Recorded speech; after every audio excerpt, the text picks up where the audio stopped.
Police നിങ്ങളിപ്പോൾ ഇവിടെ ആരോപിക്കുന്ന police അദ്ദേഹത്തിന് സഹായം ചെയ്യുന്നുള്ള ആ സഹായം ചെയ്തോ ഇല്ലയോ എന്നുള്ളത് മാറ്റി വെച്ചാൽ എനിക്ക് പ്രത്യേക ഒരു കാര്യം പറയാനുണ്ട്. അതായത് ഈ ആരോപിത എന്ന് പറയുന്ന ആ നടി അയാളെക്കുറിച്ച് ഈ പറയുന്ന ഹേമ കമ്മിറ്റി റിപ്പോർട്ടിന് പുറത്തു വന്നതിന് ശേഷം പലരെക്കുറിച്ച് സധൈര്യം നമ്മുടെ നടിമാരും മറ്റുള്ളവരും പരാതി പറഞ്ഞപ്പോൾ ഈ നടിയോട് മാധ്യമങ്ങൾ ചോദിച്ചു, നിങ്ങൾ ഈ പരാതിയായിട്ട് മുന്നോട്ട് പോകാൻ താല്പര്യമുണ്ടോ എന്ന് ചോദിച്ചു, കേസ് കൊടുക്കാൻ. അപ്പോൾ അവർ പറഞ്ഞൊരു പ്രത്യേക വാക്കുണ്ട്, നിങ്ങൾ ശ്രദ്ധിക്കേണ്ടത്, അത് കേരളത്തിൻ്റെ ജനങ്ങൾക്കറിയാം.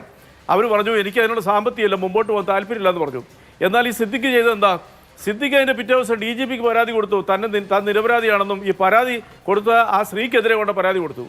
അപ്പോൾ SIT ചെയ്തെന്താണ്? സ്പെഷ്യൽ ഇൻവെസ്റ്റിഗേഷൻ ടീമിലെ വനിതാ IPS ഉദ്യോഗസ്ഥർ ചെയ്തെന്താ? ഈ നടിയെ ഈ അതിജീവിതരുടെ അടുത്ത് പോയി അവർക്ക് ധൈര്യം കൊടുത്തു. അവരോട് പറഞ്ഞു, നിങ്ങൾ സധൈര്യം നിങ്ങൾ മുന്നോട്ട് പോകും, സർക്കാരും പോലീസ് സംവിധാനം നിങ്ങൾക്ക് ഒപ്പമുണ്ടെന്ന് പറഞ്ഞു. അപ്പോൾ അവരെ പ്രലോഭിപ്പിക്കാനായിട്ട് പല വഴിയിലുള്ള ശ്രമം നടത്തിയെന്ന് അവർ തന്നെ ആരോപിച്ചിട്ടുണ്ട് മാധ്യമങ്ങളോടെ. എന്നിട്ടും അവർ ധൈര്യപൂർവ്വം ഒരു കേസിന് പോയി. അപ്പോൾ ബഹുമാനപ്പെട്ട ഹൈക്കോടതി ജാമ്യാപേക്ഷയിൽ പറഞ്ഞത് എന്താ? ജാമ്യാപേക്ഷ പറഞ്ഞപ്പോൾ ജാമ്യാപേക്ഷയിൽ ബഹുമാനപ്പെട്ട ഹൈക്കോടതി നിയമവ്യവസ്ഥയെ ബഹുമാനിക്കുന്ന ഒരു വ്യക്തി എന്നുള്ള നിലയ്ക്ക് ഹൈക്കോടതി പറഞ്ഞു, ഞാനൊരു അഭിഭാഷകനൊന്നുമല്ല എങ്കിലും എൻ്റെ സാമാന്യ ബോധത്തിൽ പറയാം, ഹൈക്കോടതി പറഞ്ഞു ഇദ്ദേഹത്തിനെതിരായിട്ടുള്ള ആരോപണങ്ങൾ വളരെ ഗ്രാവിറ്റി കൂടിയതാണ്. മറ്റുള്ളവരെ കുറിച്ചുള്ള ആരോപണങ്ങൾ വേണ്ട 4-5 പേർ നടന്മാരെ കുറിച്ചുള്ള ആരോപണങ്ങളെക്കാളും ഗ്രാവിറ്റി കൂടിയതാണ്. തന്നെയല്ല അതിനെക്കുറിച്ച് ചില കാര്യങ്ങൾ കോടതി പരാമർശിച്ചു. അപ്പോൾ സ്വാഭാവികമായിട്ട് അദ്ദേഹത്തിന് ജാമ്യം നിഷേധിച്ചപ്പോൾ ഏത് പൗരനെ പോലെ നിയമത്തിന് മുമ്പിൽ തൻ്റെ നിരപരാധിത്വം തെളിയിക്കാനുള്ള അവസരങ്ങൾ ഈ നിയമവ്യവസ്ഥയിലുള്ള ഈ രാജ്യത്തോട് ഉള്ള സ്ഥിതിക്ക് സിദ്ദിഖ് ആ നിയമത്തിന് മുമ്പിൽ കീഴടക്കേണ്ടത് തന്നെയായിരുന്നു, ഒരു തർക്കമല്ല കാര്യത്തിൽ.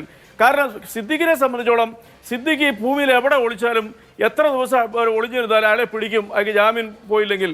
കാരണം നേരത്തെ ഇവിടെ ഉദ്ധരിച്ച ഒരു നിർമ്മാതാവ് നടൻ അയാൾ ജോർദാൻ വരെ പോയിട്ട് അയാൾക്ക് തിരിച്ചിവിടെ വരേണ്ട വന്നു, അയാൾക്ക് ജാമ്യം കിട്ടിയായിരിക്കാം. പക്ഷേ കേരള പോലീസിനെ സംബന്ധിച്ചോളം ദിലീപിനെ ഈ മനുഷ്യനേക്കാൾ വലിയ സ്റ്റാർഡമത്തിൽ നിൽക്കുമ്പോൾ അത് എല്ലാ മേഖലയിലും എല്ലാ സെഗ്മെന്റിലും സിനിമ കൈപ്പിടിയിൽ ഒതുക്കിയ സമയത്ത് സൂപ്പർ സ്റ്റാറായിട്ട് നിന്നപ്പോൾ ദിലീപിനെ അറസ്റ്റ് ജയിലിലിട്ടതാണ് 82-83 ദിവസം ഇതേ സർക്കാർ ഇതിൻ്റെ ആദ്യത്തെ ഘട്ടത്തിൽ. അപ്പം അതുകൊണ്ട് ഏതെങ്കിലും പോലീസ് ഉദ്യോഗസ്ഥന് വീഴ്ച വന്നെന്ന് ചോദിച്ചാൽ അതിനകത്തൊരു യേസിന് മറുപടി ഞാൻ പറയും. കാരണം അറിയോ, ഈ മനുഷ്യനെ കുറിച്ചുള്ള നിരീക്ഷണം കോടതിയുടെ പുറത്തു വന്നപ്പോൾ ഇയാളുടെ പേരിലുള്ള ആരോപണങ്ങൾ വളരെ ഗുരുതരമാണെന്ന് പറഞ്ഞപ്പോൾ ഈ മനുഷ്യന് ജാമ്യം കിട്ടിയാലും ഇല്ലെങ്കിലും അദ്ദേഹത്തിന് ഒരു നിരീക്ഷണത്തിൽ ഈ പറയുന്ന എറണാകുളത്തെ കൺസേൺഡ് പോലീസ് ഉദ്യോഗസ്ഥന്മാർ വെക്കേണ്ടതായിരുന്നു. എന്നാൽ സംസ്ഥാനത്തെ ക്രൈംബ്രാഞ്ച് ADGP ഇദ്ദേഹത്തിനെ അറസ്റ്റ് ചെയ്യാനായിട്ട് പ്രത്യേകം വിളിച്ചു പറഞ്ഞിട്ട് പോലും ഇദ്ദേഹത്തിന് രക്ഷപ്പെടാൻ കൊടുത്ത പഴുത് അതിന് മനഃപൂർവ്വമാണെങ്കിൽ അല്ലെങ്കിലും മനഃപൂർവ്വം കേരള പോലീസ് അങ്ങനെ കൊടുക്കുന്നത് ഞാൻ വിശ്വസിക്കുന്നില്ല. കാരണം ഇതിലൊക്കെ എത്രയോ ഉന്നതന്മാരെ കേരള പോലീസ് പിടിച്ചിട്ടുണ്ട്, അകത്തിട്ടിട്ടുണ്ട്, അവരൊക്കെ ശിക്ഷിക്കപ്പെട്ടവരുണ്ട്, നിരപരാധി തെളിച്ചവരുണ്ട്.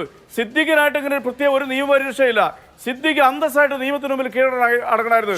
ഇനി അയാൾ കീഴടങ്ങിയാലും അയാൾക്ക് ജാമ്യം ലഭിച്ചാലും എന്ത് നടക്കും എന്ന് നോക്കാനായിരിക്കാം ഒരു പക്ഷേ